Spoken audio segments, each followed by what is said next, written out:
Sup, fucker? What's up? I mean, how the hell are you? Better now. Once again, we're out here in the backyard having some lovely palomas under the trees. Yeah, you know what? I don't know how like the footage is going to turn out, and I don't even care. This is a great setting. Yeah. If you're watching this video and you're having trouble with the visual, just put your earbuds in. Yeah. Don't look. Yeah. We're in the fucking yard, dude. It's June. We're out enjoying nature. I mean, today is going to be under the canopy here of these two lovely trees, it's not so bad. No, this is actually comfortable. Like you could just hang out here. Take 2 steps out into the sun, unbearable. Yeah, that trip from here to go to the house to go pee is run. I had to piss, and then as soon as I got up to the top of the stairs, I didn't have to piss anymore. I sweated it out already. That 39 feet-ish? Yeah. I feel you. Yeah, I got there and it was just dribbling out like sludge. It was bad. I didn't drink some water. It was just a quick spurt and it was done. Yeah. It was like a misty old man stop and go pee. Yeah. Just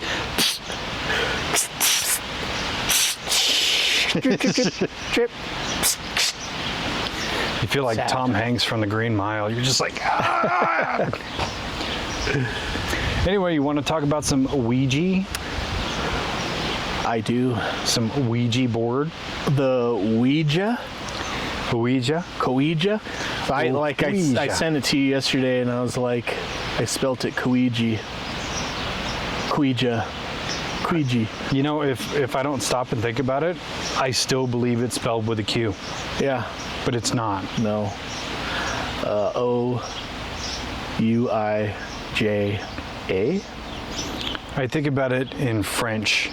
Because oui, O-U-I, yes in French. Ja. Oh, that's a Ouija. beautiful segue into the origins of Ouija. Send it. So yeah, I mean, if you're not familiar, the Ouija board is a popular game sold by now Hasbro, and it's a spirit board, talking board, and some people say that the origins of the name was just made from the French yes board. Or the Oui. Yeah. And yeah. Like almost French and Mexican. Yeah. Yes. So yeah, that's part of the lore of the Ouija board. And even like looking into it, so I grew up very religious, in a very religious household, and I still to this day have never fucked around with the Ouija board. I pronounce Ouija, so I'm going to say Ouija, even though it's spelled Ouija. I say Ouija. Fuck it, I don't care. Yeah, I mean, if I'm wrong, I don't care. All the way up your own ass is where you can put it. Yeah. If you don't like it, I don't care. Put it in the comments because I'm not going to read them anyways. I read them. There's not a lot. It's mostly me commenting on. There's very few times is there somebody else commenting. Except for that one. That was on a TikTok. Oh yeah. Yeah. True. But yeah, I mean, I always thought of it as this kind of like ancient practice of like occultism and divination, which, I mean, there are aspects of it that kind of go back. So there was accounts of Greek people using it in like 400 AD in a sense, and it was kind of a circular board, and they had a pendulum, and they would ask questions, and then they would swing the pendulum, and then the pendulum would swing, and then, you know, the circular board had the alphabet around it, and so it would swing, and then they would record the letters that it would point to, and then spell out what the answers were for the spirit, what the spirit was saying. And it, of course, it had to be interpreted by like a medium or like a mystic person who was conducting the ceremony. So they could be like, oh yeah, that one was just, it's every other stroke or every third swing. So of course it's them just making up bullshit. Well, I was going to say, when you said like medium or spiritual guide, my mind intuitively goes, read bullshit artist. Shyster. Not to say all of them are, just the large portion of them. Yeah. So yeah, that was in the like 400 AD era, where it the first kind of accounts of doing this type of divination was recorded in history. So things like that were happening. Then another milestone was like 1100 AD in China. They were doing something called free writing or spirit guided writing, and they had a planchette.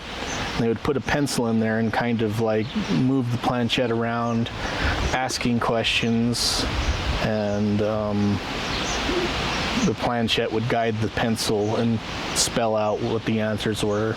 Again, going through a spiritual medium to kind of decipher what is being said and what is being told. That form of spiritual or free writing is still done today by psychic mediums and even just people in general. But that kind of transformed into, in India and Africa, there was forms of a board. Again, it was used, they were using either a planchette or a pendulum to kind of decipher what was being said, again through the use of a medium to decipher what's being said. So that was taking place all the way up until around 1850, sometime right after the Civil War happened in America. People started getting super into spiritualism and like conducting seances and stuff like that. Still using a medium to decipher what's being said. And it wasn't until 1850 or something like that that they actually made what we know today as a Ouija board. Or a Ouija board. Ouija board is actually just the brand name. So, it was known as a spirit board or a talking board up until that point, and then the Ouija board was developed by these two guys. I think his name was Pond. Yeah. One of the guys' name was Pond, who actually made the first, what we know as a Ouija board. And then patented that board and started selling it in mass. And that's kind of where we have today, like the what we know as a Ouija board. And that kind of leads into where the Ouija board really entered the American zeitgeist was in the 70s through the movie The Exorcist. The Exorcist. Where Reagan was playing with the Ouija board to try to summon a friend or whatever, and ended up basically summoning Satan, who took over her body. Mm-hmm. And that's where a big stigma comes with the Ouija board, is from that movie. Yeah. And as evidence, my parents and their respective siblings and friends, people of that age, all think of the Ouija board as this extremely demonic, evil entity, even though now it's just a piece of cardboard and a piece of plastic. Yeah. But they think of it as like the unholiest object you can ever think of in your entire life. Yeah. Which is crazy to me because, like I said, it's a piece of pressed cardboard and a piece of plastic for the planchette. Yeah, it is wild because I have that same notion of when I even think about a Ouija board, I think of, have you ever used a Ouija board? Yeah. I never have, and I don't ever want to, because I do believe that it, like anything else that you deal with, and we've talked about it in all these things that we discuss, I do believe that there is a sense that you can open up negative channels of like energies, whether knowing or unknowing that you're doing so, and it's just something that I don't want to kind of dabble with. Which, I mean, looking into this whole thing,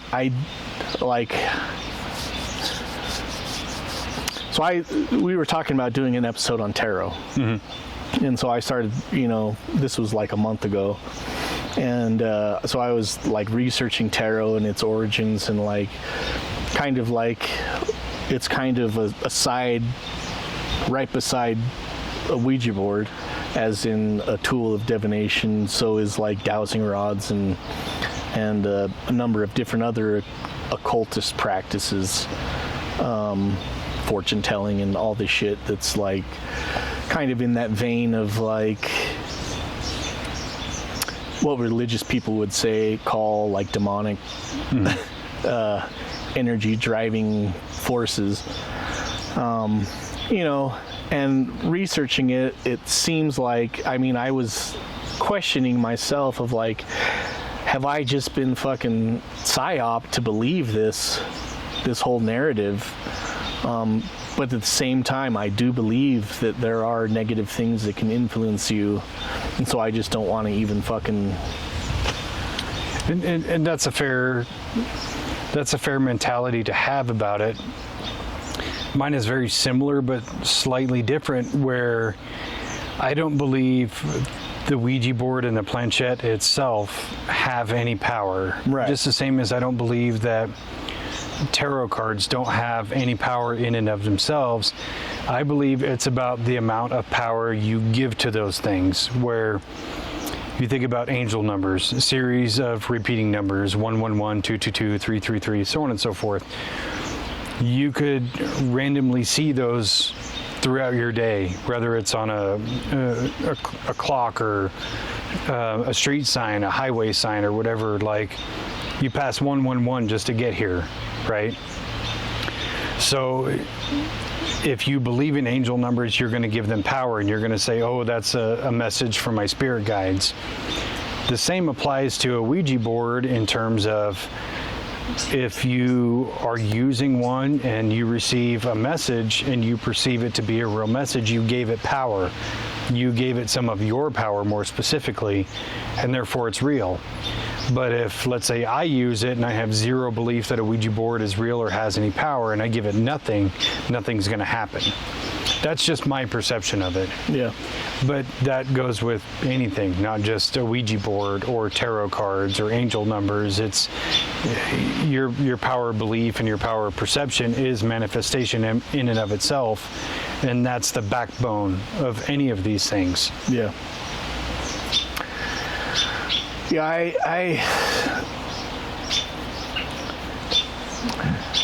I tend to hope that, but like my experience with just seeing some things that are not explainable in that type of way, and experiencing actual like the feeling of evil, I do believe that it's real, and that it's like something that can present itself if you give it an opportunity to. And I think that that's kind of, not saying that every time you use a spirit board or use tarot cards or use any of these things, you're going to get possessed by the devil. I believe, like you said, it depends on your intentions, and it depends on your understanding of those things and how you're able to what you believe and what you how much you're able to control what comes in and what comes channeled through the thing that you're dealing with.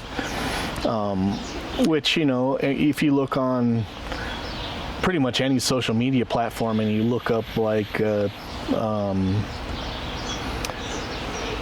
Ouija board or tarot cards or whatever, you'll find a multitude of videos, either positive or negative, about like, yes, this thing is a channel for the devil, or no, it's not. And it's like, kind of depends on what you're using it for and how you are able to control what is coming through that channel. And, we've talked about it in multiple episodes of like interdimensional beings, or in other words, spiritual angels, demons, if they are all around us in just in a different dimension. If you are able to use some kind of a tool like a spirit board or a Ouija board to open up, or even psychedelics, like, you're using these substances or tools to rearrange your brain function to be able to receive these transmissions from a source that your everyday waking life brain is not attuned to. Will these entities notice that, and who those ones that are around you all the time are going to interact with that? Yeah, I do think that strength of character plays a huge factor in that, where the times we go ghost hunting, and I have kind of this little ritual where when I get home from those things, I just take a moment to myself before I even, get out of the truck, and I say, if anything followed me home, you are not welcome in my home. You're welcome to stay out here. You're welcome to communicate with me in a meaningful way, but you are not welcome inside my home.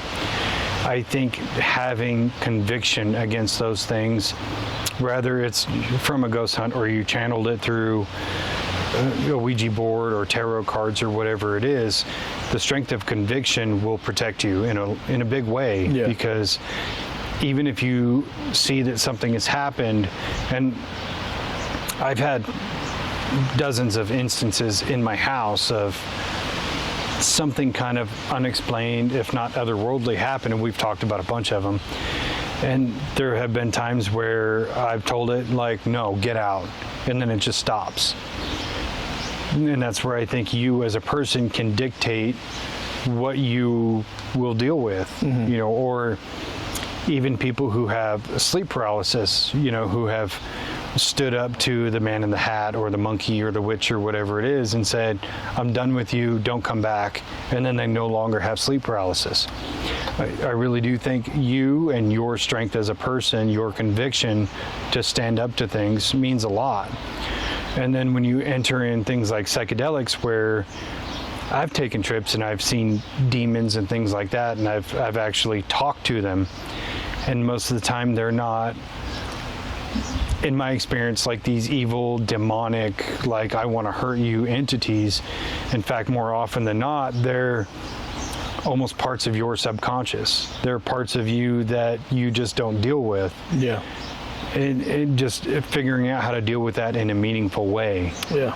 So that's where I kind of don't give a lot of credence to the Ouija board as like an evil thing. Can it be a portal or a gateway or a tool of communication? Absolutely. In my experience, it never has been. Just because I believe too much in psychology and implicit bias and things like that in my waking mind, that these are things that can affect your outcome. But on a more spiritual level, absolutely. Why can't it be? Why can't this glass be a medium for spiritual energy, or a phone, or that camera, or whatever? True. It's how much power do you give it? True. Yeah, and that's kind of like getting into the psychology of using the Ouija board, and that's what like a lot of scientists that have, parapsychologists that have kind of studied the Ouija board have said, is that it's actually not, an outside entity affecting the planchette, which is the little heart-shaped thing that you move around, but it's actually your subconscious, or one of the people that is with you, their subconscious. There's a term for it. It's called idyllic movement or something like that. Idyllic movement that your subconscious is controlling, but you're not aware of. Just micro movements of like, you ask a question, you're focusing on the question, on something that, like, the answer that you think is going to happen, and so your subconscious is telling your muscles what to do, and it slightly moves the planchette in the direction of spelling out the word that you're thinking of, because you're focused on it, and not because you're physically trying to make it happen, but your subconscious is making it happen because you're focused on it.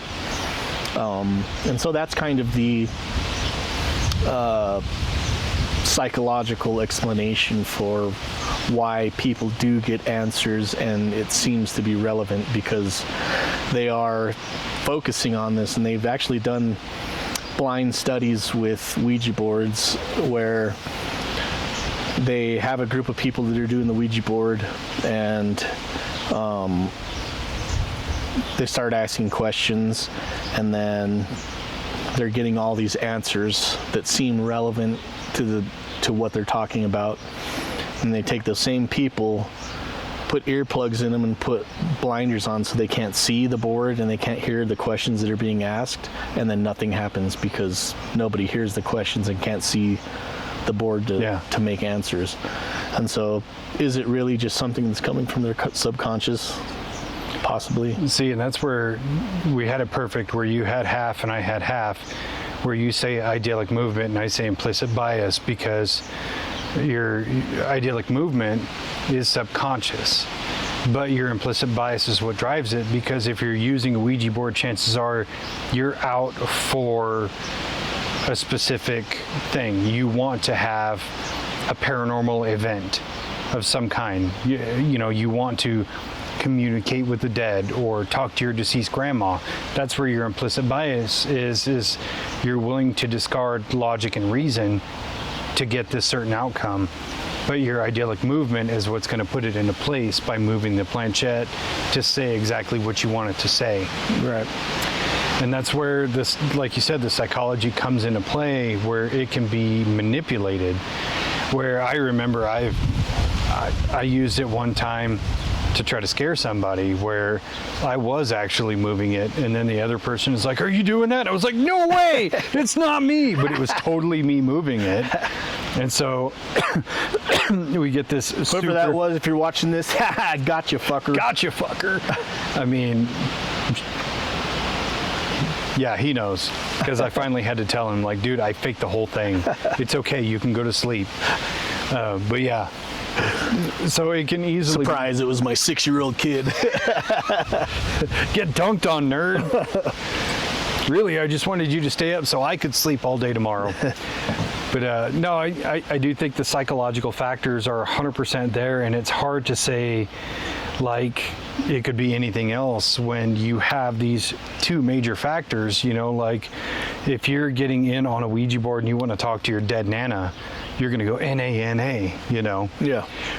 But if you're just getting onto it just to get onto it and see what happens, you may have a totally different outcome, especially if you're using actual scientific method and using controls, and people who believe versus people who don't believe, or people who have been instructed to guide the planchette and things like that. And that's where I want to do some testing of our own and kind of play with it and see like how it can be manipulated versus how it can be disproven, kind of thing. And I've got that in mind. I'm still kind of working it out. But that's not to say it doesn't have the ability, like I said, the same way this glass could or that camera could, if you give it the correct amount of power, or if I go by the Dr. Spence-Angelo theory of everybody has a certain amount of kind of paranormal energy, but certain places heighten it or take away from it. Does that play a big factor? And that's something that I also want to explore. Notice I said that's the Dr. Spence-Angelo theorem of energy. I did. I noticed that, and I appreciate the acknowledgement. No, yeah, totally. I totally agree with you. Like I said, I came into researching about these things, even ghost hunting. It was something that I always thought about as something that I didn't want to do, because I thought that was just kind of something that was inviting, opening up a doorway.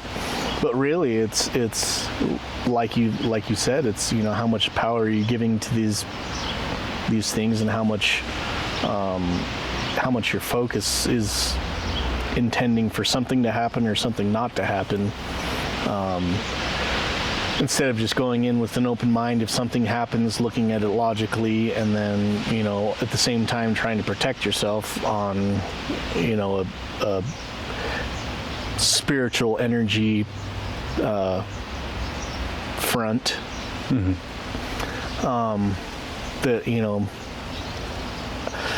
I kind of want to do it too, but it comes back to so if you look at the history of the Ouija board, when it first started being sold in the turn of the century, into the 20th century, it was sold and marketed as a kids game, even all the way up until the release of The Exorcist. It was commercials on TV about kids using it. It was like a kids game, a party game. You get your friends together. Hey kids, you want to summon some demons? Yeah. And it wasn't even that. It was you want to talk to the spirits? Get this game and play. And even the ads on TV, you can look it up on YouTube, the kids are playing with the spirit board, and it's this ominous kind of voice in the background telling them saying these things. It's supposed to be kind of scary, but taking it tongue in cheek, this isn't real, this is just a game. It is funny watching those old commercials, because it's not dissimilar from watching an old Kenner commercial where they're advertising Star Wars action figures. Yeah. It's just capturing the mood of Star Wars, but being you too can do this at home. Yeah. Luke Skywalker. Right. Only you too can be Ed and Lorraine Warren. Right. Exactly. And that's what it was. It was at that time, people were hosting seances and having a medium come to their house, or going to a medium, paying this medium money to do the seance, to tell them stuff about their dead loved ones or whatever. And it was why go to a medium when you can do this yourself? Buy this board for, I think at the time it was being sold at $1.50 turn of the century. Which is $40 today. Which is, $75. Because if you buy a fucking Ouija board today, it's $40 goddamn dollars. Is that what that one was? Yeah, and then I broke it. Oh, did you? Yeah, because it was all curved, and so I was trying to flatten it out. Then it just snapped. And fuck. I wonder if that was an idyllic motion. It wasn't, because I spent $40 goddamn dollars on it. No, it's just a simple fact that they're extremely cheaply made. Yeah. Cardboard and plastic. Yeah. Bless you. Ugh. I swear these trees, dude. Lovely trees. Fucking killer pollen. Hey man, get it all out. So yeah, they were advertising it have your own seances, have your own party, have people come over, commune with the dead, and then the whole what do they call it, there was a name, there's a term for it. It was like the demonic fever or something like that spread after The Exorcist came out. And there was like several stories of like kids that were dabbling with the occult and using Ouija boards, and then all these kind of Christian groups really got behind it and pushed the narrative of the Ouija board and tarot cards and the occult practices being works of the devil, and anybody that even thinks of them are possessed by the devil. Well, shit, even in the 60s, you kind of had the hippie flower child movement that kind of embraced it in their own way of, you know, let's smoke a J and let's, you know, talk to our deceased elders and shit like that. And then, you know, The Exorcist came out, I think, in 1973. And then, yeah, that kind of demonic cultism came out. But even prior to that, in the 60s, you had a lot of cultism see a lot of rise, you know, with like the Marilyn Manson cult, or, you know, the Church of Scientology, which, sorry, is a fucking cult. Oh, yeah. Where, you know, people are kind of buying in, drinking the Kool-Aid, so to speak. And that just kind of became almost the avatar for that movement. And that continued on forever. And even in, you know, kind of in the 90s, there was a big resurgence, you know, when kind of the goth society started coming about. That became, again, their avatar in a way. And I think it definitely got this negative connotation because of it being used by all the wrong people. Yeah. Well, even if you think about it, like prior to The Exorcist, there was people were using the board. Yeah. After The Exorcist, people are still using the board. So prior to the Exorcist movie coming out, the people that were using the board were saying, oh, this is a spiritual game, it's funny. And then the movie comes out, and then those same people are now saying, people that were just using it as a funny game are now saying that it's devilish, it's gonna, you know, turn everybody into like demonic. It's just like it just came to a certain point and then shifted all of a sudden. Yeah, it's kind of like owning a Tesla car 5 years ago versus now. Yeah, exactly. Where 5 years ago you were cool and you were hip and it was the thing to do. Now you're evil. Yeah, but they're still being bought. Yeah. It just changed demographics. Yeah. Now it's like conservatives are like, I'll buy a Tesla. Yeah. What's up?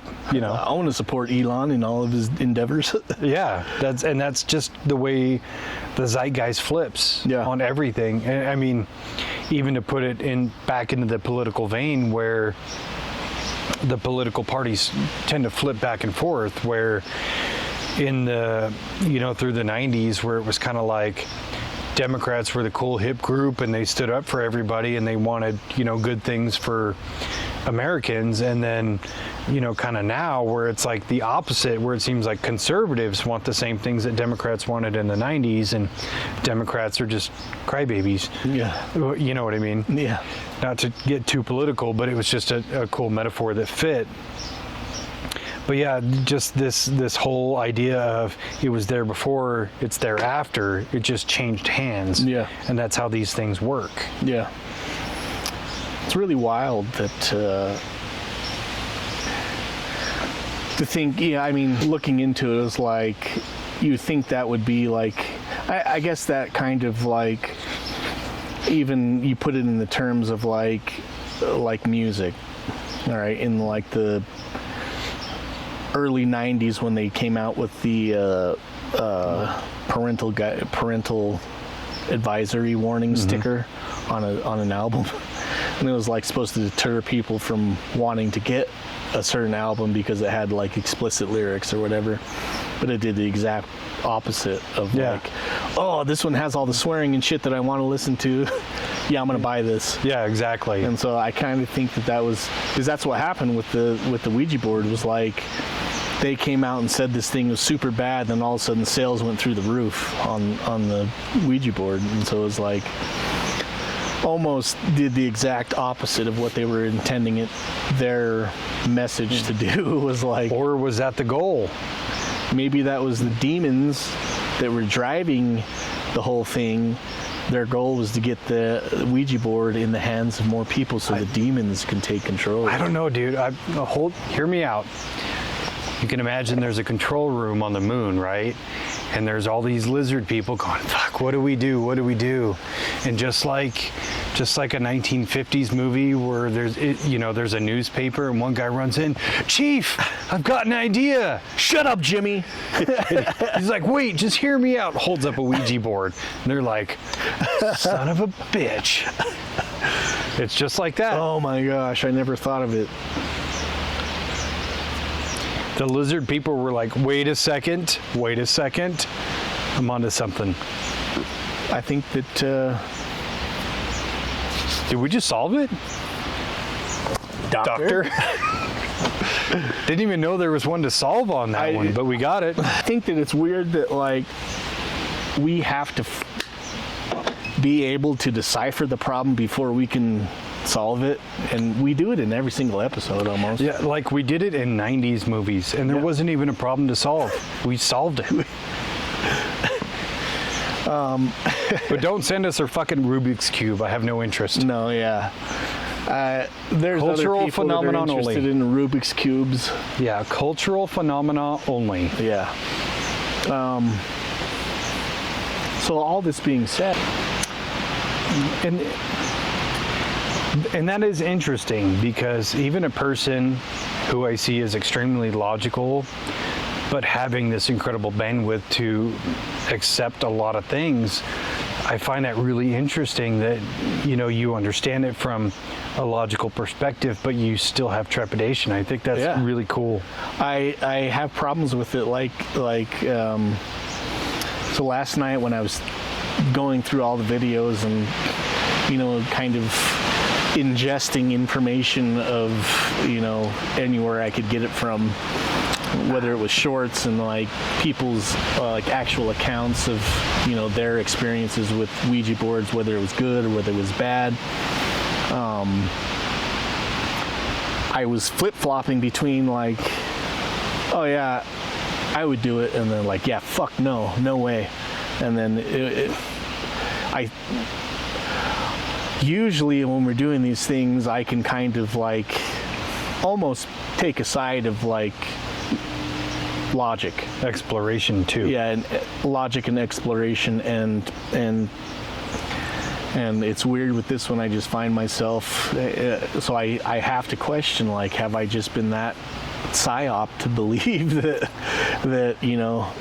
I'm going to get possessed by the devil himself? Well, it could be that, or it could be you're just willing to give it more power. Versus I'm still on the opposite, where I'm not willing to give it power. True. And that makes us negated test subjects, or it makes us the perfect test subjects, because I'm not, like, if we're sitting there and you've got 4 fingers on the planchette and I have 4 fingers on it, I'm not going to move it at all. Not only am I not going to move it, I'm going to be almost biased to put more pressure on it to where it can't move. And you're going to be a lot less pressure, because you're going to just let it do its own thing. But I really think the ticket is to find people who are half and half. Yeah. Like, kind of half believe it and half don't. So I don't think that's a negative thing that you have trepidation about it. I think that's a very positive thing. But it also leads me to believe that you would have an actual result versus I would not. Because to me, the control in the scientific method is to just not do it. Just put the planchette there, and if it moves on its own, definitely fucking paranormal activity. True. But if I'm sitting there and nothing happens, that's just my own projection of it. True. We're going to have to test it at some point. I think so. And as much as that I am like trepidatious about that. I think that it's something that, you know, as long as you take certain measures to protect yourself, I think that it's, I'm not going to say whether it's good or bad. I think that it's something that needs to be done for science. Well, again, with the good or bad, it kind of goes back to the way I was thinking about my psychedelic trips. Having seen demons and things, it was never a bad thing. It was different and it was unusual, but that didn't make it bad. Because in hindsight, those were actually things that you needed to see. Yeah, good things that I needed to deal with that at the time seemed hard. The same with doing push-ups. They're hard while you're doing it. When you're done doing it, you feel great. You got a positive outcome out of it. And I really think that's the ticket, is the mindset of it. That even if something paranormal or even demonic were to happen, does that necessarily make it a bad thing? Not necessarily. I think that it kind of leads your discovery in one way or another. Like I think that maybe the mindset has to be like you're going in to discover something as opposed to like conjure something. You know, yeah, it's your intention says a lot. Yeah. Whereas if you're like, you know, I want to say you tell the board I want to speak to an otherworldly entity, versus I want the devil to possess Joe over there because I hate that guy. Like, there's going to be a vastly different outcome. Yeah. I want the devil to possess Joe and for him to turn that table upside down and sit down on one of those legs, because fuck that guy. Fuck that guy right in his pooper, because he deserves it. Not that I have anything to, you know, negative to say about anybody that I named Joe. Joes are 50-50. Yeah. So I've got this weird thing that I've been thinking about way too much for way too long. Where people with certain names, there's a percentage of them that are shitty people and a percentage that are good people, right? So Dave or David is usually about half and half. About half the people you know named Dave or David or some variation of, half of them are good people, the other half they're kind of tools, right? People named Spencer, 90% good across the board.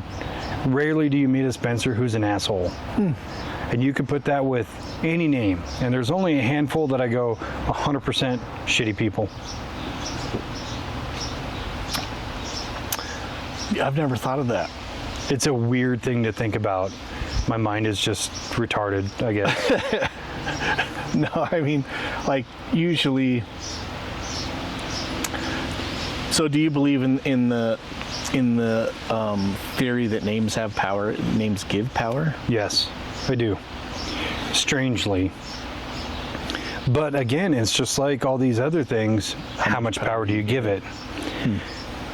I mean, so if you name your daughter Brenda, you're giving her the power to be some fat chick when she grows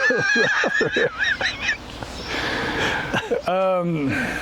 Not that being fat is anything. There's nothing wrong with being fat. I don't give a fuck. But being named Brenda, go fuck yourself. No, I do believe that certain names do carry power. Until you're cognizant of it, you can't break free of it.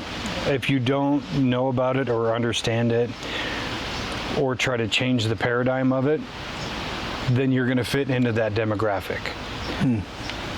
Here's an example. Anybody named Chris or any variation of Chris, 100% you're probably an asshole. But if you're named Chris and you know, oh shit, 100% of people named Chris are probably assholes, you're going to probably try to change your dynamic a little bit. To the rule. Exactly. So until you know about it, you just fit into the demographic. True. Once you know about it, you can break free of it. True. That's kind of why, like, when we were naming our kids, it was like very hard for me to. Shit, we had trouble naming our cats, let alone our kids. and maybe that's why they have such unusual names. But like, I was the firm believer that like names have meaning, like words have meaning, and I was at a time that I was like writing a lot of lyrics and stuff like that, and I wanted to find specific words that like very efficient words, where it's like you don't have to say a lot, you can say one thing and it means a lot. And so like, that's why my kids have their names that they have. If you look up their names, they actually mean a whole bunch of shit. Yeah. But it's like one word that means a whole bunch of shit. So in that vein, there are certain, even like the title of the board, the Ouija board, is, there's kind of debate about where that comes from. Like we talked about the French meaning yes, yes, or the yes board, the communication board.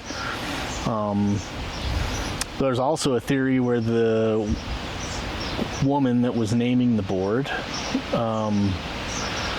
talks about where the name came from was they asked the board what it should be called, and so they're doing the Ouija board, and that's what it spelled out was Ouija. And so it was like they didn't know what that meant. It doesn't mean anything. At the same time, the lady that was doing it was wearing a locket of a picture, and there was an inscribed of the lady's name who had just passed away, Ouida, the O-U-I-D-A, was the lady's name. So I mean, again, is that one of those subconscious things that she's thinking about? She's wearing a locket with this woman's picture on it that she knows that recently passed away. Is that subconsciously like she's naming the board kind of similar to that name, or? Yeah, and that kind of goes back to kind of that implicit bias, where that's kind of like very parallel between the naming and then the locket of that's almost the first thing that came to mind.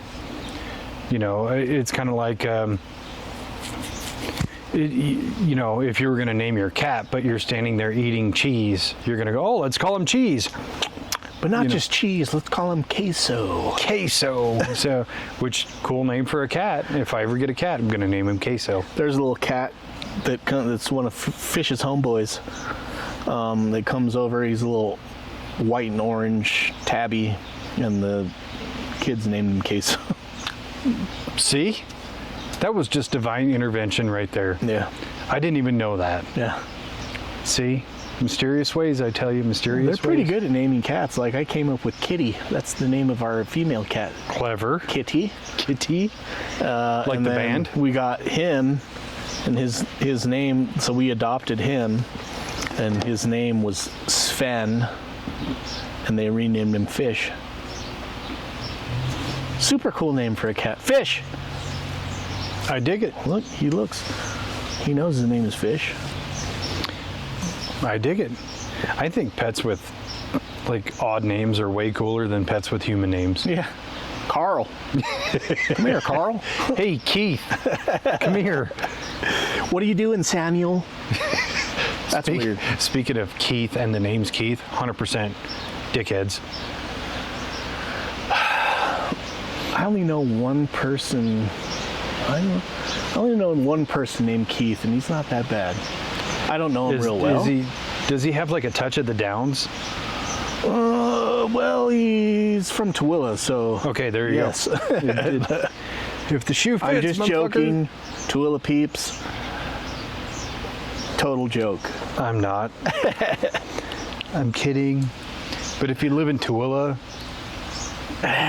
weird choice. Keith, you're like the Kyle of... The Kyles. Kyles are 90 and 10. Yeah. Because I have a really good friend of mine, but we've been friends for a long time. His name's Kyle. Great person. Everybody else I know named Kyle, kind of a douchebag. Yeah. So anyway, Ouija board. I think we should talk about good old Zozo. Speaking of giving names power, yes, should we say the name? Zozo? We've said it already, Zozo. Pop up right here if you're real. I'll give you 3, 2, 1, go. Fake. Fake news. Yeah, so the whole Zozo thing, it's just one end of the board to the other and then back to the end of the board and back. That alone gives me a shadow of a doubt. Just because you could move the planchette like this and get Zozo. Now, if his name was like Alabadon or something like that, where you had to move around a lot, more credibility. Yeah. But there's been so many tales of Zozo for decades.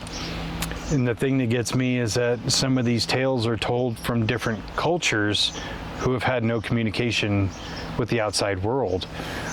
Which also begs the question, how the fuck did they get a Ouija board? Yeah. Yeah. I mean, American pop culture is a strong force, but along with that comes all the rhetoric and lore that goes along with whatever it is. So I think the first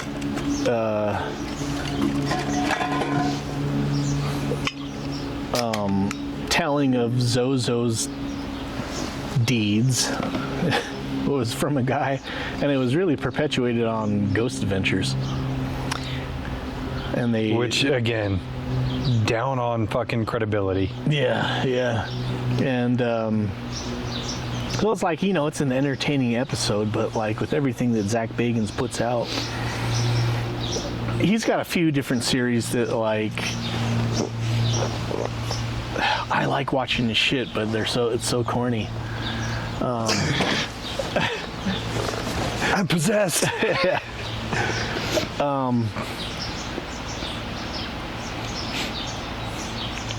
I don't know. It just puts it in that realm of like, if one thing is bullshit, is everything bullshit? Yeah, I mean that's the classic Dr. Dave-inci. It's either all bullshit or none of it is. See, we're just throwing our fucking theorems around like they're candy. Yeah, but then it's like, so if you take that same sentiment into like disclosure, so we all know that the government puts out 5% real shit and then fucking 95% bullshit, so that you think that all of it's bullshit. Yeah. And so it gets into the zeitgeist or the realm of like pop culture that these things exist, but it's all bullshit, so everybody believes that it's not real. When in reality, they're telling you the truth, but making you think that it's all fake. Yeah. So, whether Zach Bagans is doing that, I don't think so. I think most of his stuff is put out for entertainment purposes, but like, it's pretty entertaining. It's hard for me to, because I've thought about this before, where anything Zach Bagans has had his hands in is automatically polluted, right? Where we've been to the Benson grist mill twice and only had very, very minor phenomenon. Enough to be like noteworthy that we can talk about it, but not enough to be entertaining for a viewer. And I kind of wonder how much of that is because we've seen Zach Bagans' portrayal of that same place. Did it change our perception or our ability to give that place energy, that we were just destined to not capture anything because we already had a paradigm in our mind of, this guy went there, he said he saw this, he's full of shit, we're not going to see shit? Or you know what I mean? Yeah. Do we just have like this intrinsic point of view because of that person that it watered down our perspective while we were there? Or is it that it watered down the perception of the people that might be viewing what we're doing into the sense of like, yeah, but that place is super haunted because Zach Bagans said it is, but we go there and it's like, no, it's not. Yeah. And both could be true at the same time. True. Like I said, it could be the realm of like, my personal belief or my personal theory is that more so people are haunted as opposed to places are haunted.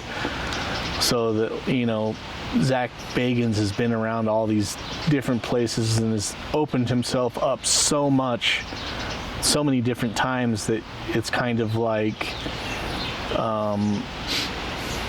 he's a slut for fucking, you know, he's a whore for fucking entities to cross through and but also he's a whore in real life. Like, who the fuck cheats on Holly Madison? I don't know who that is. Do you remember the show The Girls Next Door? Oh yeah, The three. Oh, he was dating Holly Madison. Yeah. Really? Well, And he cheated on her. What a fucking read, Holly. I would take care of you, girl. Come on. Just saying.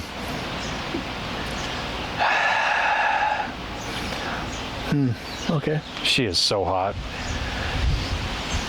Anyway, Is she she's the Taller other one. Younger one? I'm not sure where she was at. She was like the middle-ish one, because there was an older one, a middle one, and then like a super young one. She was the middle one. Yeah. Still, I mean, a playmate dating fucking Hugh Hefner is probably a whore herself. I'm not saying that she was, but yeah. I didn't know he was dating her. Weird. Yeah, I've actually, like, I can't stand celebrity culture. But lately she's been posting on TikTok about like their relationship and stuff, and I'm just like, give me more. And I feel so guilty about it, but then I'm like, fuck it, it's entertaining. We were just talking about how I don't believe in guilty pleasures. It's just a pleasure for me. Especially as much as I really dislike that guy and how full of shit he is, it's nice to just see him get knocked down a little bit. Anyway, I'm gonna hop off my soapbox on that one. No, I do think I 100% believe in your perception that people are haunted and the places that they go to just have different levels of energy. But I also believe in your own sense of perception of, if you go to a place and you believe it's not haunted before you get there, you're not going to get anything. But if you go to a place with no perception, you could probably get something. Case in point, that Airbnb, where I don't think any of us had any sense of this place could be haunted. We just go, oh, this is a house that we're going to stay in. But the three adults that were there were all just like, this place is haunted as fuck. Yeah. And then we have all these weird experiences. Right. So when we first got there, and you were talking about how the energy was weird inside.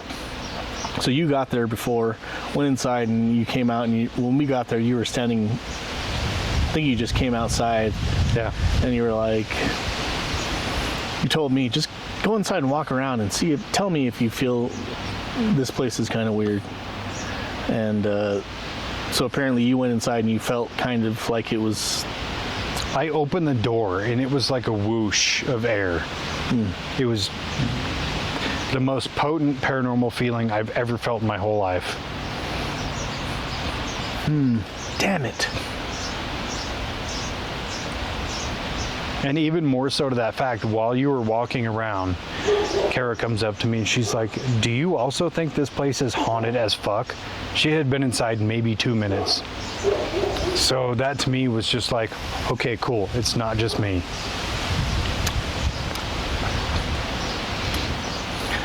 Saying damn it because like that kind of presents an opportunity to explore this whole Ouija board type situation. I was thinking that earlier. I wasn't ready to bring it up, and the conversation unfolded perfectly. Yeah. The only problem is I just don't want to do it when my kids are there. I have a solution. We'll do it right at the end. We can have Kara and the kids leave in your guys' vehicle and meet us somewhere.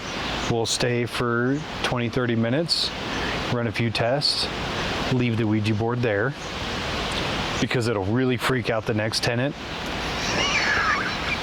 And then I'll just take you to where the meetup point is.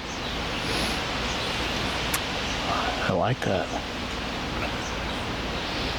I don't know though, because the energy and the vibe in that place, I don't even think we would need to touch the planchette.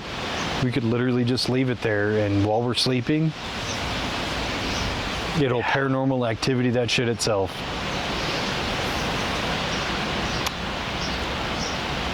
You know what would be more interesting is maybe I just need to rent a hotel room for the last night. Fucking put them in there. We stay at the Airbnb. Just have them go home one day early. We'll do the whole camera setup, long record, do some mushrooms. Wait, yes. Son of a bitch. You son of a bitch, I'm in. That way, whatever we see, the camera is also going to see if there's something. And then we'll talk about it, you know, on the ride back. Like, bro, I saw a fucking demon. And then when I go to edit, there's no demon in the footage. Like, okay, that was just the drugs. Okay, this is just a PSA. Don't do drugs, kids. Unless you're in a controlled environment in a haunted Airbnb with your homie. You're an adult. And you're an adult. Fuck, man, you got my mind reeling. I know, I was thinking about it earlier while you were saying something. Hey, fishy. And it was like, just let it go for now. It'll come back around. And then when it came back around, it was like, manifested. I think we have had a theory. We've talked about the possible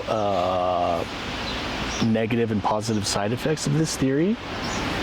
We have come up with an experiment. We have a hypothesis. Now we just have to execute the theory or the experiment and report on the outcome. On the findings. Yeah. You have no idea. I'm 1,000% in. Me too. I'm ready. Side note, if you have not watched the episode, it's in the playlist of Piss, our Roosevelt, I can't remember what I titled it. I think it was Roosevelt Airbnb. Phenomenon. Yeah, go watch that. You'll hear all about it. There's even some live reenactments that are pretty fucking good. Top tier. The actor portraying me fucking nailed it. It is very comical, and it's supposed to be because, I mean, we talk shit too much to be fucking super serious on this channel, but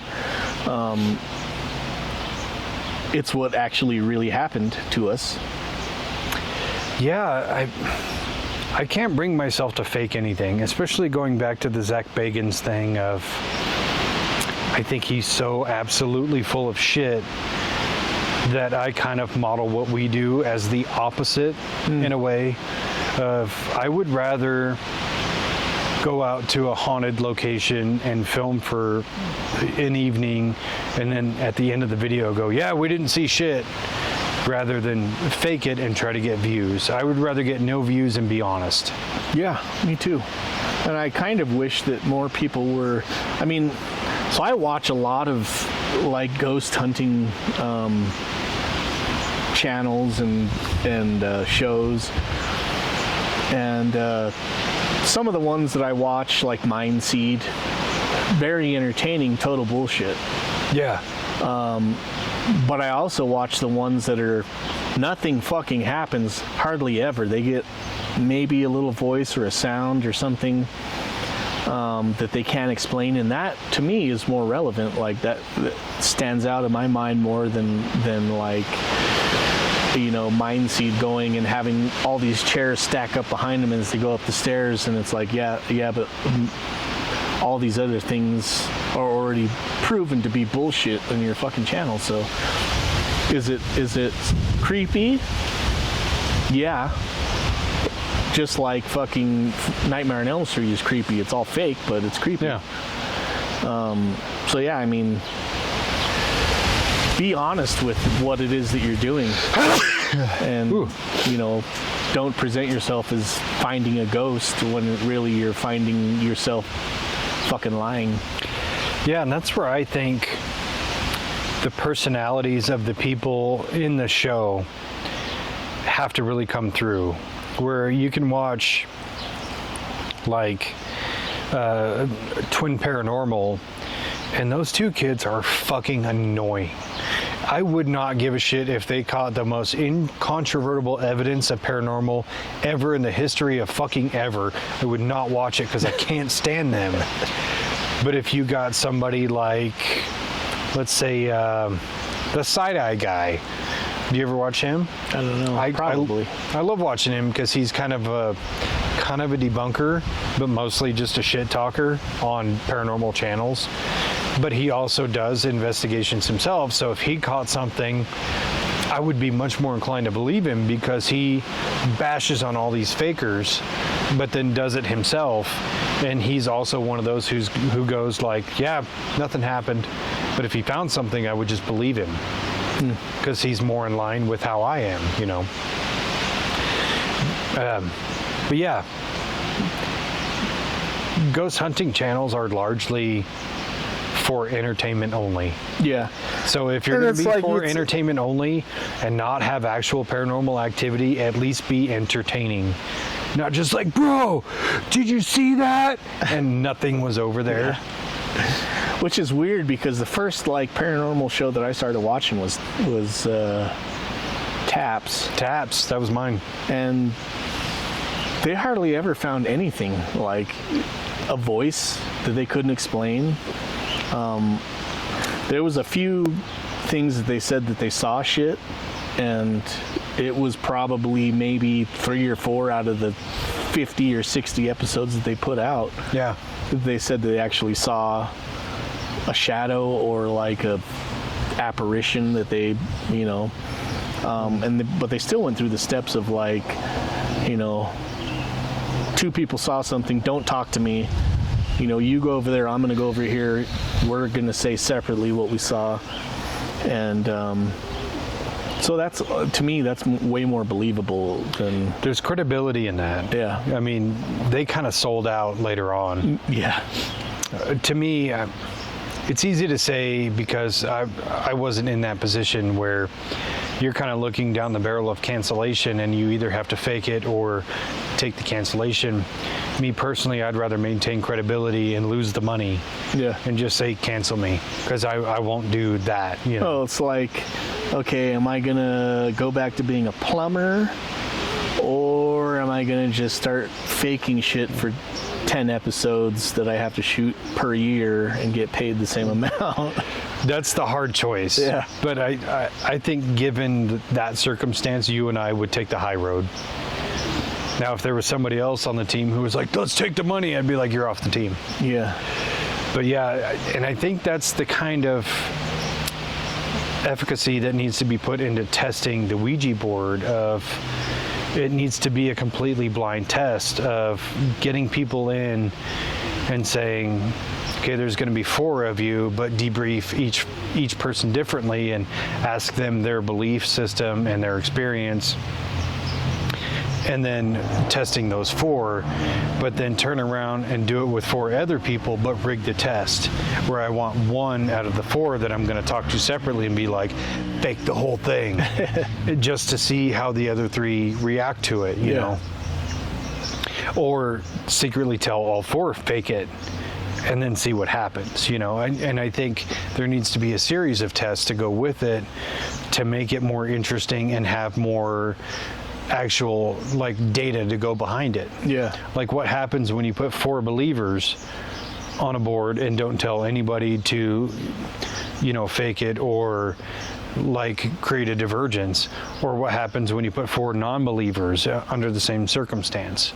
And I think that's the only real way to test that. Yeah, I mean, it would, if nothing else, it would be a really eye-opening thing to see like how susceptible people really are to like being tricked into something that they do or do not believe in.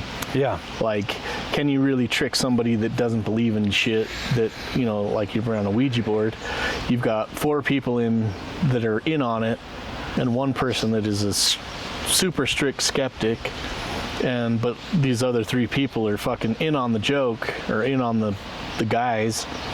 Can you manipulate that person? I would think, yeah, probably. Yeah, and I think that would be more interesting than the Ouija board itself. Yeah. How the human condition reacts to sabotage. Right. Unknowing sabotage, but sabotage nonetheless.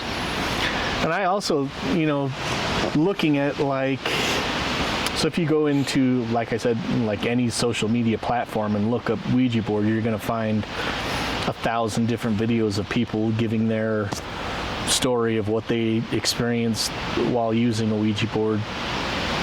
Most of the time it's going to be kid or people when they were teenagers, fucking around with the Ouija board, and they're going to say this thing happened and it changed their whole kind of view on things. But it's when they were a kid and very susceptible, and you're only getting one side of the story. Yeah. Where there was I was with 3 of my friends and we all experienced this, and who's to say if you don't talk to the rest of the kids that were there, they're not going to say, yeah, it was all bullshit, I did that shit. Well, especially when you're younger, you're going to hyperinflate a story to make it way cooler than it really is. Right. And that's where I think it's more important to get adults with actual kind of I'll say boundaries of intelligence. If somebody is hyper religious, their boundary is way further out than, let's say, mine, where I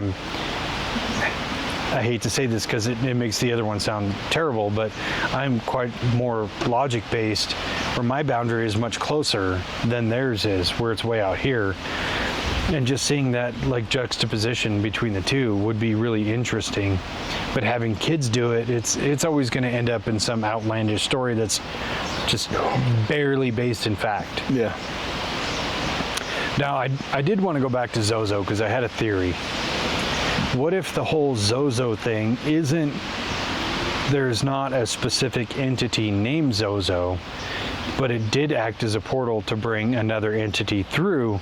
They just name it that because of the movement of the board. So that's kind of my way of saying the Zozo thing isn't absolutely not true, but it's not true either. It could be something completely different. I mean, just using a pseudonym just to give energy to whatever thing is there. I could see that.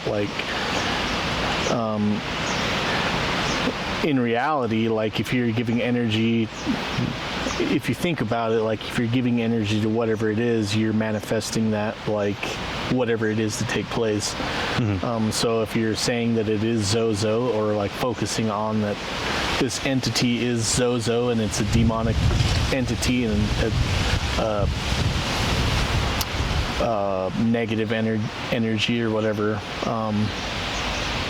are you giving rise to the power of nothing and creating this thing called Zozo, and then calling on it and then just feeding it more and more?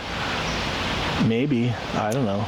Yeah, and that's where I kind of go back to the idea of how much power do you give it, where you're giving the Ouija board a part of your power to potentially open up some kind of portal or open up to another realm, and something comes through.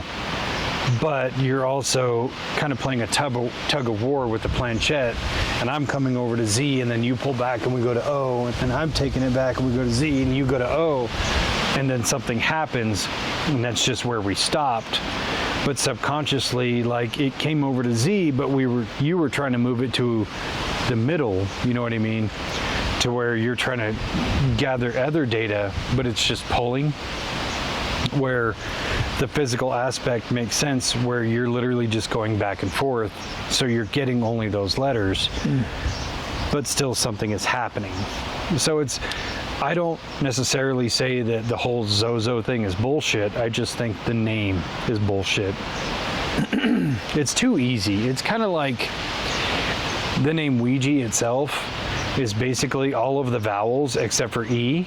And then if you change J to Y, it's the same thing, which in Latin languages, J and Y are synonymous with each other, but it's also synonymous with L.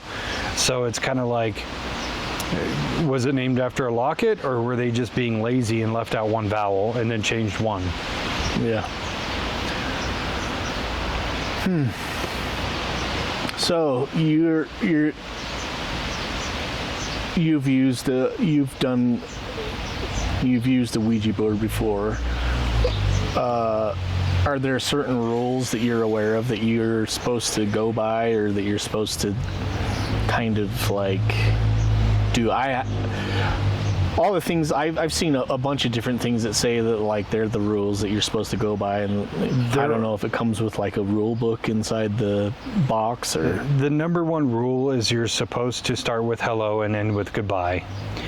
And I've seen about 8 billion fucking videos of people dealing with paranormal hauntings that didn't say goodbye on the Ouija board. In fact, I saw one that I thought was pretty entertaining. I'm not convinced it was real, where a couple of kids are using one and they start with hello and go through the whole process and get this answer, and they get freaked out, and then they burn the Ouija board and some weird paranormal shit happens, and then they didn't say goodbye, so it followed them home, so they had to go back and find the burnt Ouija board and move the planchette to goodbye, and then it ended, which is a very neatly written movie, in my opinion. But yeah, it has to start and end with hello and goodbye. Other than that, the rules are just whatever you get is whatever you get. Yeah, I was watching a few videos that were like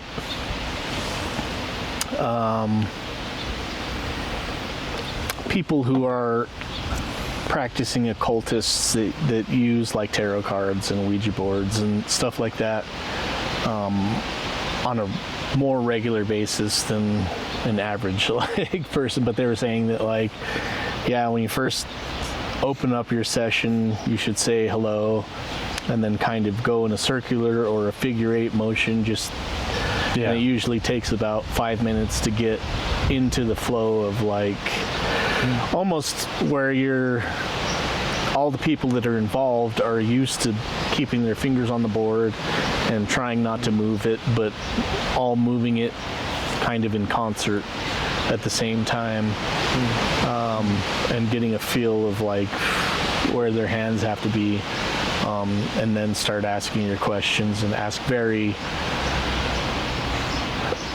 general questions to start out. Don't ask like dark or spiritual questions, because you'll start getting weird answers or whatever. But I don't know. Like I said, I've never done it, so. Well, even that is a problem, because I've been playing with ChatGPT a lot more lately, and even with creating the logos that I worked with,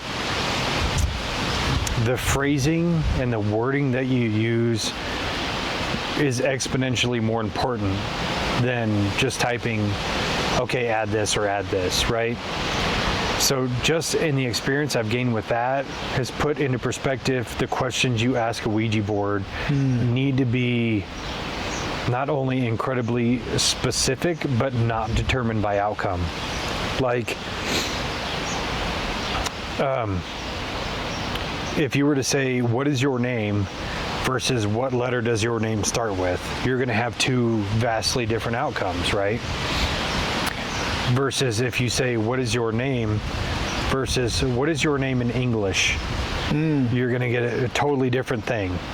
Because if a demon's name is like Azazel, but just for example. Like Steve in English? But yeah, it's Steve in English. It's totally different. So you have to really think through what you're going to ask. And granted, the experience I've had with Ouija boards was literally just like a playful prank.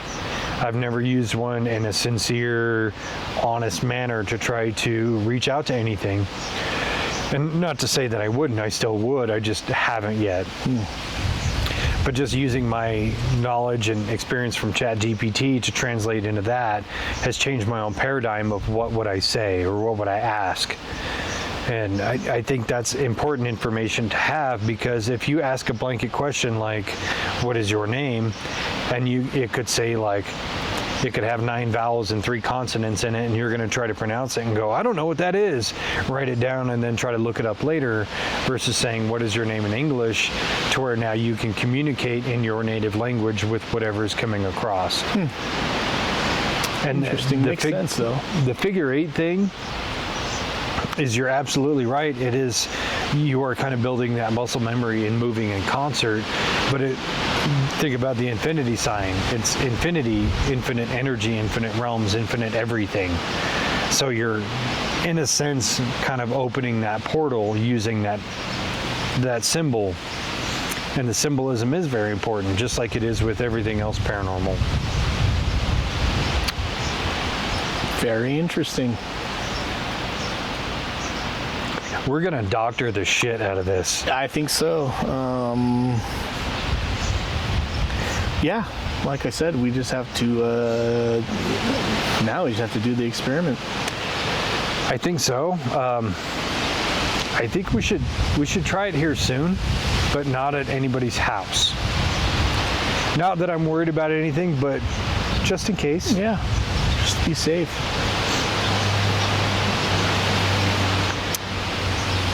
We're going to open it up to chat. To chat. Where's a good place to do a Ouija board session?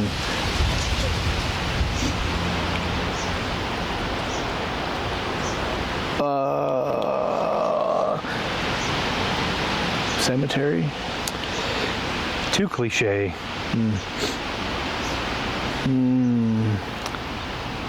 I think I got it. We're going to have to reach out to Timmy.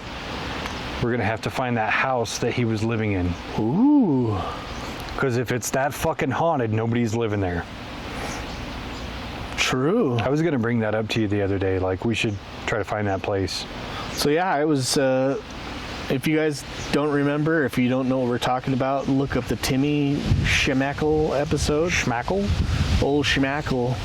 I think it's called Tales of the Paranormal and High Strangeness 2, I think. Look that up and listen to his stories. He has a lot of experience with stuff that he can't explain and that I can't explain. I wasn't there. And great stuff. Yeah. If only he had a Ouija board. I mean, I'm not going to say that he doesn't have a Ouija board, but I'm not going to say that he does. Maybe that's going to have to be one of the controls. We'll have to take everybody who's been on this show, who's had really strange paranormal occurrences, and just put them together on a Ouija board. Yeah. Fucking Stitch, Timmy, and fucking... what's her name? Jessica. Jess. Yeah. Put them together. Yeah. We'll have to throw in one more just so there's 4. Yeah. And we're just going to watch it, you know, remote from another house. Holy shit, there's an actual demon there. Guys, don't look now, but Anyway, Zozo is right behind you. he's got like a name tag that says, hello, my name is Zozo. No, yeah, Timmy, I was just maybe like a month ago, he was telling me that stuff's been happening to him. Episode 2. Yeah. I was like, fuck. Well, I guess you got to come back on the old pod and give some fucking... He's talking about his youngest is like talking to him about shit that he's seeing. God. Why does he got to tease me like that? I don't know. He's a fucking paranormal cock tease. So do you have anything in your house Ouija board related? Nope. No? Is it kind of that like folklore aspect of it that you don't have anything? Yeah. So, yeah, I mean, we even told our kids, that's like, been bugging me. like, you know, my oldest is 17 now, but like when they were younger, we were like, you guys can do whatever you guys want with your friends, like, just don't do any stupid shit like conjuring demons and fucking Ouija boards and shit in the house. You can do it at their house or whatever, don't bring it over to our house though. And it was something that was ingrained in me, like, when I was little, and like I said, is that a psyop that was, you know, I don't know why they would do that though. Like, is it something that, like, they don't want you to have access to information, or is it they don't want you to, I just don't get it. That's an interesting question for me personally, because of everything that we've been talking about and delving into over the last 4 or 5 months with consciousness and astral projection and remote viewing and all these amazing deep topics that have really opened my mind and my perception on everything. Every time I see something about it, I see something about it that is contradictory, of they don't want you to know this, or aliens are here and they're not what you think, or, you know, it just all this weird conflicting information that directly battles everything that we're learning and going into. And I do kind of, in a way, think it is one big psyop of keeping your mentality small, where, and I've said this many times before, of I don't think my life is as simple as I'm meant to go to work, pay bills, and fucking die, right? Where my consciousness and my spirituality is opening up in a very big, vast way. And now I'm seeing direct conflict into that of, you know, the opposition of simulation theory, or people can't actually astral project or whatever. And I kind of put it in that same vein of the whole idea of we're not supposed to play with Ouija boards is because they don't want us to conjure something. But going back to my own experience, where everything that I've seen and dealt with has not been this great negative or demonic evil thing. It's sure I have this perception of demons or whatever, but I've never felt that they were evil or malevolent. Or even the paranormal things that I've dealt with have never felt evil or malevolent. Yeah. And so I do kind of buy into the idea of a psyop of let's keep you stupid. Let's keep you from reaching a higher state of consciousness. Let's just keep you dumb going to work and paying bills. Right. Well, it's you're looking through it through the lens of like seeking esoteric or forbidden knowledge of these things that, you know, if you're really looking into them, go back all the way through human history of like certain technologies or certain knowledge that have been held by secret societies, say like the Masons and sacred geometry that was held by the Masons of, you know, 2,000-3,000 years ago. People that built the pyramids, they were the holders of the secret knowledge of sacred geometry, which really is just mathematics that, you know, they don't want everybody to understand the workings of the cosmos because they need people that are going to work, and they need one or two masters that are going to tell people what they need to do in that job to get the job done, but there's only one person that knows the whole scope of the job. Yeah. You know, that's not everybody needs to know. You know, the plumber doesn't need to know how the electricity works in the house necessarily. They just need to know how the plumbing works. So they have the contractor who's building the house, who knows all the ins and outs of all the shit that's going on, and just gives everybody their own task, and they have to focus on that. Mm-hmm. That's what it seems like to me, is like the esoteric and the forbidden knowledge of stuff that has been known about. Has just been, there's so many things that have been, labels that have been put on these things as like evil and demonic and against God. If you want to be a good God-fearing person, then you don't want to know how math works. Yeah. It's just mysterious because it's supposed to be mysterious. It's like, well, it's mysterious because I don't understand it. Yeah. And if you just tell me, then yeah, I mean, I want to go to the person that knows. I want to go to that foreman and say, hey, how does all this shit work together? Yeah, it's the ultimate compartmentalization. Yeah. You know, which ties into a lot of like the government stuff and their alien programs and all that. But the perfect like example of that is everything that we've gone through and talked about, you know, since we started doing this, where whether it's consciousness or remote viewing or demonic possession, ghost hunting, Appalachia, all of these things are tied together. They're under one big umbrella. We just can't see the umbrella because we only have X amount of pieces of it. Right. You know, and it's funny that you bring up geometry and ancient geometry, because I don't know about you, but the first thing I start seeing, like when I'm tripping, is geometric patterns. Mm-hmm. And it's the same with a lot of people who take psychedelics. The first thing you see, geometric patterns. Or even you could put that down to an actual physical provable level where these people who put sand or even rice grains on a plate and then subject it to a certain harmonic frequency and it creates a geometric pattern. Mm-hmm. You want to tell me all that shit's not connected? Get the fuck out of here. Well, it's sound waves and light waves are all mathematics. And all the way through. Yeah, and your brain reads that as red, green, blue.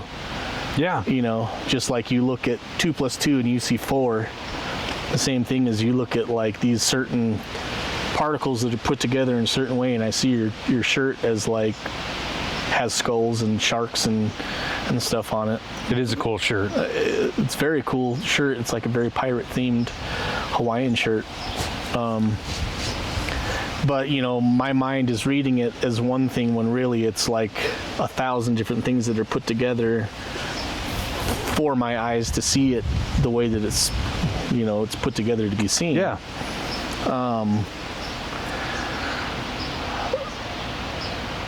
I think that it's just people that aren't really interested in looking at things in a way that is different from what they're programmed to believe that they are.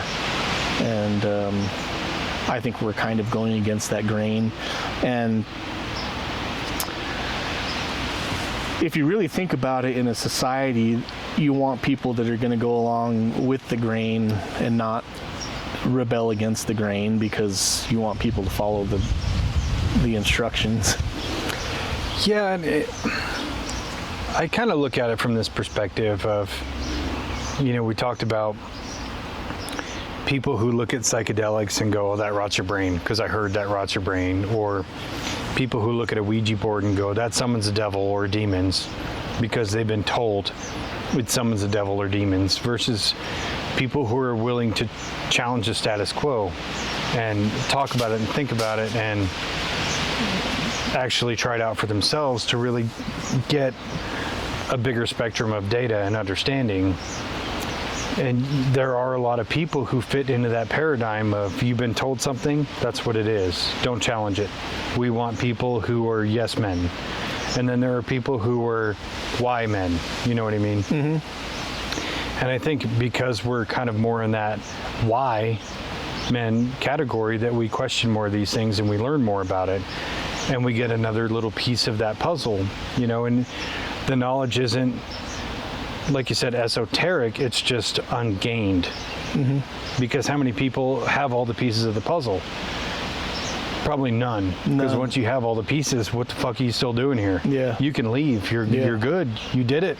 Yeah, you have all the pieces of the puzzle, you just build your own UFO and then take off to somewhere else, I guess. Or you just transition into another reality.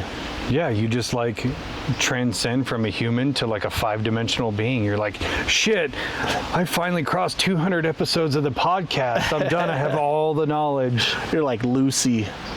Oh, yeah. Use 100% of your brain. Yeah. Which is absolute You're like, horseshit. yeah, I just don't need this body anymore, so Do you know they're making a sequel to that? Really? Couldn't tell you why. I thought it had the perfect ending. Lucy, not so loose anymore. Not so loose anymore. Lucy the Revenge. So yeah, I mean, yeah, I think that maybe it is like a big psyop of like the people who are controlling the Illuminati, so to say, of the people that want to keep the masses, you know, going along with the grain, not to not to think for themselves or like have their own ideas. And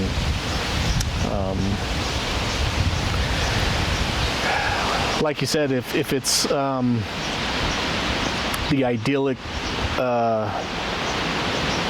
movement of your subconscious that's moving the planchette on the Ouija board, is that just a meditation in connecting to your subconscious? And are they trying to hold that from people opening that side of them, you know, and saying that you don't do it because it's demons that are controlling you now? Maybe.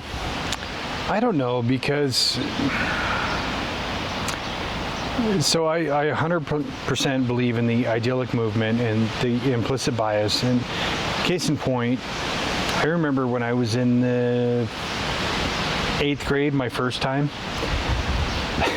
That sounds so bad. But I remember a teacher explaining to us how you can have micro movements in your body that are subconscious.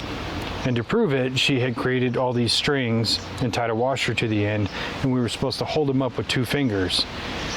And we were supposed to concentrate on holding it still, and it would hold still. Easy enough. And then she had us all close our eyes and picture that washer moving like a pendulum, left and right.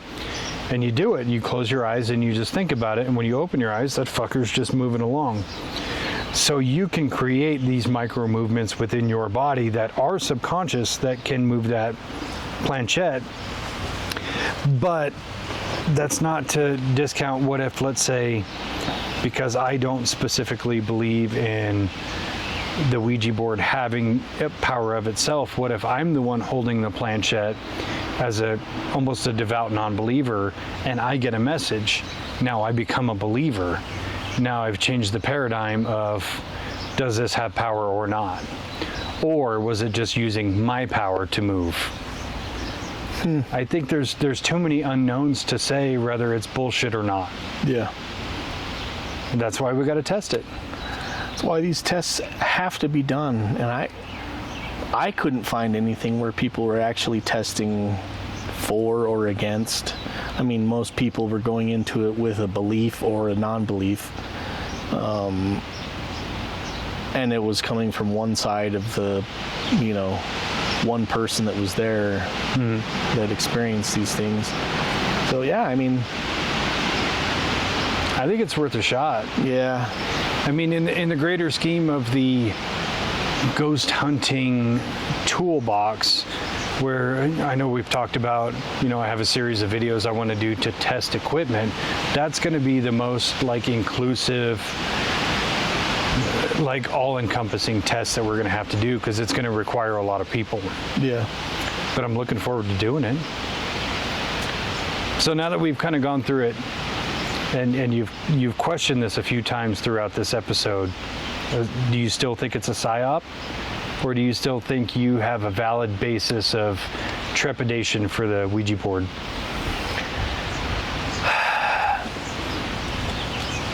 I have to stand firm in saying that I do believe that there are things that are around us at all times that are can influence negative or positive things, but I think I'm more willing to try to test those waters. Great answer. The fact that you're willing to delve into it and let go of your trepidation, that says more about you than it does against you. I mean, you're willing to try it, you're willing to step into it, but you're also a strong person. I know you're willing to own your own power within it. Yeah. If that makes sense. Yeah. Yeah. I'm still kind of largely on the idea that it's mostly bullshit. Yeah. Guess we'll find out. I'm not going to move it. I'm not going to move it. Yeah, fuck it. Unless I'm part of the control group that's supposed to move it. Yeah. Which... Unless we're doing a psyop on fucking Stitch and Schmackle and... I don't want to try it against those two. Because I want to see what they naturally have. Scott, on the other hand, I'll fuck with him all day. Yeah. Or even Yeg. Staunch We're fucking moving it. You're fucking moving it. And I take my hands off. It is still... But it's just you under the table with a magnet. Yeah. So I think one more thing we should talk about before we end off on Ouija boards is the pop culture influence Ouija boards have. The whole Ouija board mural has kind of become like an avatar for paranormal things. So much so that you've seen it. My keyboard pad is a Ouija board. Yeah. Which was kind of by design. So if I'm ever, doing stuff on my mouse, maybe I'll summon a demon. I even, I have a jewelry box, and I know how gay that sounds. I don't care. But I 3D printed it, and it's of a Ouija board. Just because even though I don't necessarily believe in a lot of the hoopla with it, I still think it's a really cool aesthetic avatar and symbol. It's an icon of paranormal activity. Mm-hmm. Have you seen the Ouija movies? Yes. Did you like them? I saw is there more than one? There's two. Oh, I saw the first one. Yeah, there's the first one, then there's a prequel. Oh, I haven't seen that one. I only saw the prequel. Entertaining movie. Yeah, I don't know which one I saw, but I saw one of them. I believe it was the first one that came out 10 years ago or something. Yeah, they're kind of old. The one that I saw, the mom was a medium, and she was using her kids to help fake a lot of stuff. Oh, and then she ended up getting a Ouija board, and her youngest daughter could actually communicate with the dead. But yeah.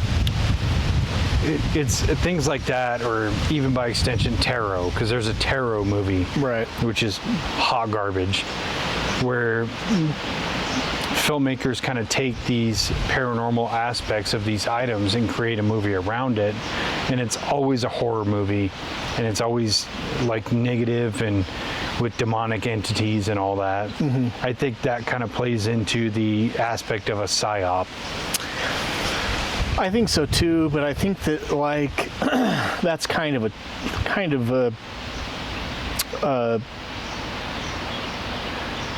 a tactic that they've used in movies, especially horror movies, for a long time, taking Freddy Krueger as being a sleep paralysis demon and making a whole thing, or Friday the 13th, the superstition about that, and turning that into a whole genre of movies.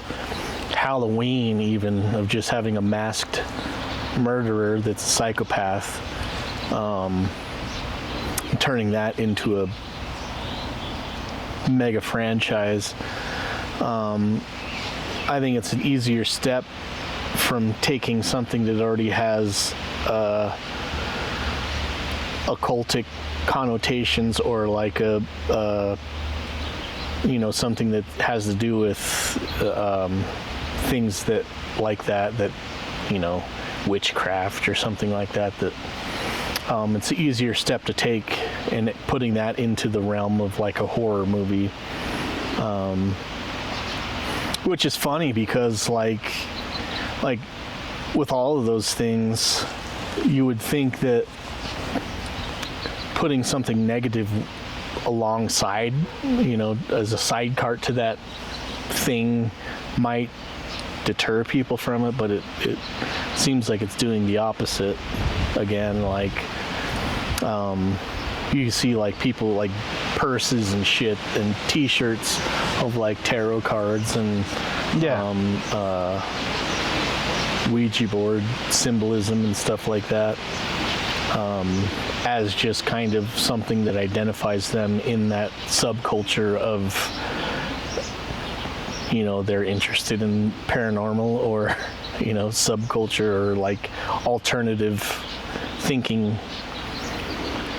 I think so, but I also think it's kind of, in a way, low-hanging fruit for horror movie writers, because all of those things are almost cautionary tales, like, don't play with Ouija boards or this monster's going to get you. Don't play with tarot cards or the tarot lady's going to sick all these demons on you. Right. And even with Jason, don't have premarital sex or smoke weed or drink, or Jason's going to get you. Or, I'm sure there's some connection with Freddy Krueger and sleep paralysis there, but it is kind of that psyop of just saying, like, hey, these things are really bad, and here's the consequence if you don't do it, in a horror movie form, to kind of scare you away. But it's like you said, it has the opposite effect. Even to that extent, do you remember in the 90s there was a movie called The Craft? Yeah. About witchcraft, but it drove a lot of young ladies at that time to kind of pursue witchcraft. But my understanding of a lot of witchcraft from a long time comes from the Wiccan basis, which is the exact opposite of evil, or demonic, even, if you will. So it's like all you're doing is pushing people into the arms of those things with a negative understanding of it. Yeah, I mean, and I can see that, like, if you keep people just on the outside of looking into that sort of thing, even in the past couple of years, like, I've been looking at even like holidays and shit. Like, we did the episode for Halloween last year. And seeing how it was like a Wiccan celebration of the beginning of the new year, the end of the harvest, and so like every holiday that followed that, like Thanksgiving, Christmas, I was, videos would pop up on YouTube, like explaining the history of like how Thanksgiving coincided with, certain pagan or Wiccan holidays that, they celebrated certain things at certain times. And even Christmas, like, it was a pagan holiday that they just came in, the Christians came in, took over control of the cities or whatever, didn't want to totally make the people fucking have an uproar, and so they said, okay, we can continue to celebrate Christmas, but we're going to celebrate Christ instead of like what they were celebrating it for. Yeah. And they transform those holidays to mean something else, but they're still the same date and same holiday. But really, it's like the celebration of the winter solstice, and that's kind of a tactic that they've used throughout history to, you take over, one civilization takes over another, but to keep from having an uprising with the citizens, there's 1 million of them and 10,000 soldiers take over a city. You're going to let them keep doing their same shit, but just call it something different, and then slowly transform a pagan community into a Christian community by like having them adopt certain values into the things that they already celebrate. Yeah, convert them into your version of that holiday. Exactly. And so like using stupid things like scary movies that have like this negative connotation about like tarot cards or like Ouija boards to keep you on the outside of wanting to look into that certain thing. You're going to continue that narrative of like, stay in line, don't question. So yeah, I mean, again, I think it's low-hanging fruit, like you said, easy way to make a buck of something that people are already have trepidation about.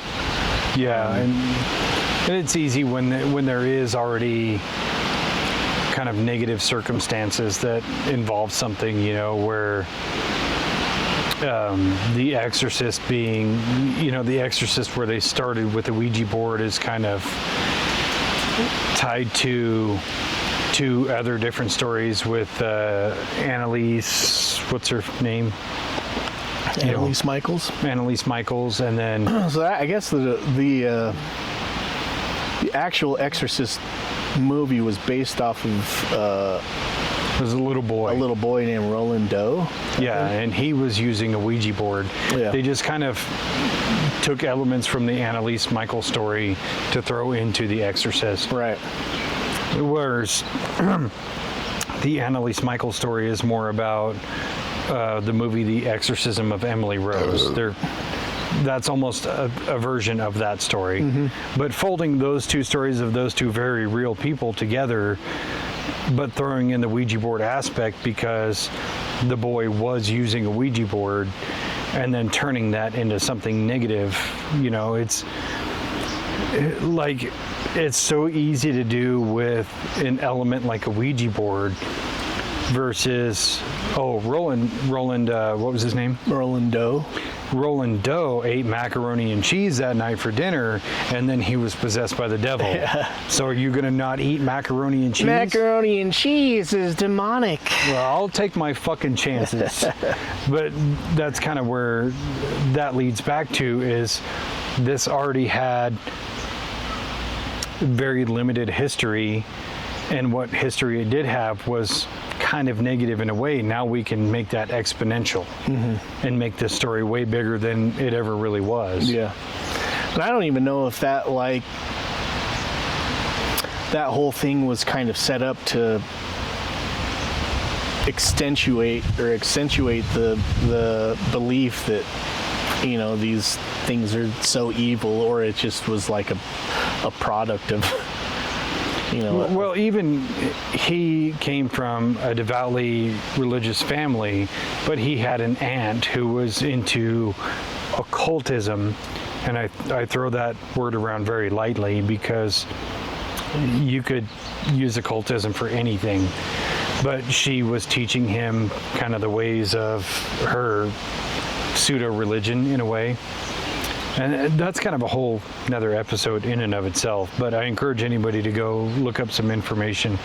But using the Ouija board to contact the dead was kind of what she was teaching him, and then it led into his possession.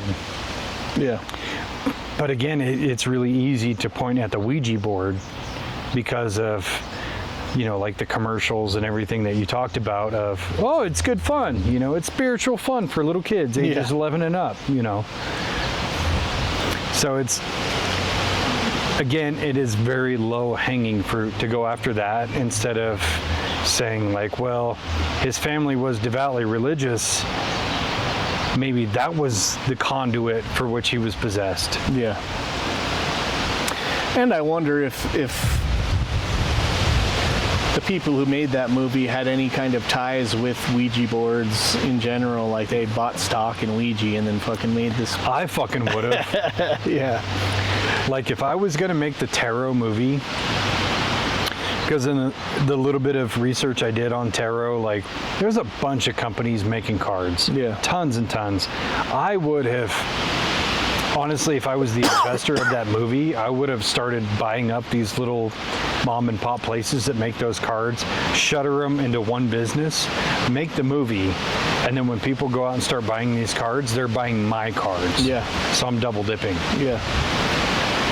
Which is funny with the Ouija board situation, is now you have like you bought a Beetlejuice Ouija board, right? Yeah. So they have like different like variations of the Ouija board. It's all the same brand. They're just putting in a context that people are already fans of, and then they've become. I'm sure they have a Marvel fucking version of the Ouija board. Yeah, dude, they're like Happy Meal toys now. Yeah, they're just the flavor of the week version. Yeah, that's all that is. Which in hindsight, I really wish I didn't spend $40 on. I should have spent $40 on a wooden one that was more classic. Yeah, and you can go to Etsy and get one that's actually possessed by Zozo. Your money back guaranteed. Price of $45. It'd be worth it. It wouldn't break. Yeah. And you'd get some good content, I guess. I mean,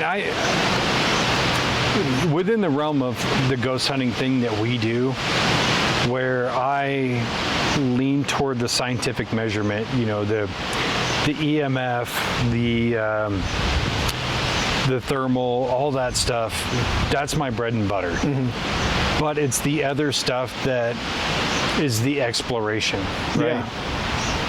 Because I don't know if I've actually said it on here, I don't explicitly believe that there are ghosts, but it's the pursuit of belief or non-belief and proving one side or the other. That's what's exciting to me. That's why I do it. So the things that are outlandish or have very little scientific basis, those are what are interesting to me because I can't prove it. I don't know if I hold the dowsing rods. You haven't tried to prove it before, so it's like the pursuit of like proving or disproving. That's the good stuff right there. And again, it's not going out there and faking it. It's we're using actual measurement against folklore. Let's put them together. Let's see what we get. Yeah, and to me, I'm on the exact opposite side of where you're coming from when we're trying to meet in the middle of like, I've seen some things that I can't explain and to me seem like there's 100% paranormal shit the way that I remember it. Not saying that it's, in my mind it's true, but I'm not trying to tell you that it's true or not. Right. I believe that it was true, and that's all that matters to me. But like, if we were able to go and see something and document it and like find out, there's no way that I can say that it's true or not. There's no way that you can say that, you know, this happened or this didn't happen. Then we have something to say, hey, this happened and it is paranormal because it's outside the normal of like, it's to the side of normal. Right. And that's what paranormal really means. And even I've had experiences that I can't explain, but that doesn't mean they're unexplainable. And that doesn't mean it's an entity as a trapped soul from somebody who died. You know, it's trying to understand what is it. Yeah. When I say I don't necessarily believe in ghosts, that doesn't mean ghosts aren't real. That just means I don't believe that everything paranormal is a ghost. Right. You know, we look at all these things that we're talking about, like interdimensional beings and stuff like that. Is it something that is outside the capability of our spectrum interacting with something that's in our spectrum, and we notice that happening, and then we're like, that was paranormal, that's a ghost, or that's a machine elf, or whatever you want to call it. Yeah. That's what we're trying to find out. That's the pursuit. That's the fun stuff right there, you know. And the more time has gone and the more I have put thought into Ouija boards, especially going from a very early episode where I talked to T and Sissy and I devoutly said Ouija boards are absolute bullshit, my perception has changed over time, where I don't see the Ouija board itself as having power, but I could see it as a conduit for power. Is it my power? Is it your power? Is it something else's power? I don't know. That's the question that needs to be answered. Yeah. How's your trepidation level? How's your psyop level? Are you coming down a little bit? It's coming down, dude. Oh. Like yours is coming up, I'm coming down. We're gonna fucking... We're meeting right in the middle, dude. We're gonna get there. We're gonna have it out. It's dope. I'm getting to the point where I might be a little excited to fucking try to conjure up Zozo. I could do it right now. I just... Oh shit, he's here. Or is it O's? Maybe we had it backwards. Well, to be fair, there's different iterations of what Zozo is called. It's either Zozo, Zaza, Mama. I guess the letters... That's just what the internet says. And if it says it on the internet... Has to be true. It's true. It's true. That's how we became doctors. I mean, That's not how we became doctors. Well. We just said one day we were doctors. Yeah. And it works. And then we proved it every fucking episode that we're doctors. True. Doctor. Doctor. See? I mean, if I call you a doctor and you call me a doctor, are we not doctors? You know, it's kind of like I've said before. If you have a dream and it feels very real, was it real? Speaking of the things that are on the internet that are true, I mean, if there's an AI bot that's telling us that we are doctors, is AI lying? Nope. AI is not wrong. Nope. They have unlimited, unfettered access to everything AI else. is not wrong. Just ask Scott. Just ask Scott. Just ask Yeg. Because they'll use it to try to win any political debate. AI is biased. We know it is. Yeah. Depending on which engine. Yeah. Is there any like super conservative AI? No. There can't be, because I think it was Gemini that was very leftist, like killing 100 people is better than misgendering Caitlyn Jenner. And then ChatGPT is owned by OpenAI, which is owned by Elon Musk, who is very like in the middle, truth over everything.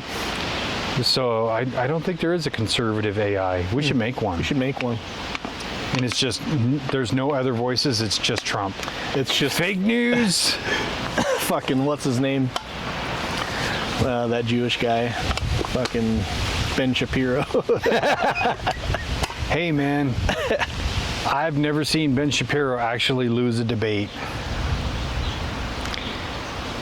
Not in any of the Ben Shapiro clips that I've watched.